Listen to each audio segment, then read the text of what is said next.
Magandang araw po sa ating mga taga-subaybay guys. So for today's video natin guys ay tayo ay repair ng Twitter.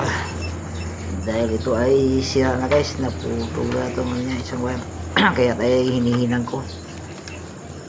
Yan guys, ginagamitan natin yan soldering gun. Yan guys. Medyo maliit masyado ang wire, pero nakuha natin sa tester kung saan siya banda naputol. Ayan guys, hinihinang ko guys. Yan.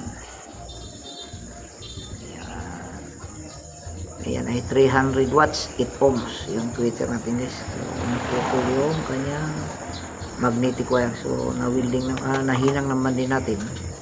So ayan guys, so ayan, tinister ko na at nagkaroon na siya ng continuity. Yan guys, yan, natulog na siya.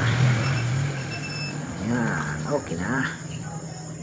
Diba, silip-silip ng kaunti at yan ay okay na at ating ibabalik na dahil ay mayroon na siyang continuity.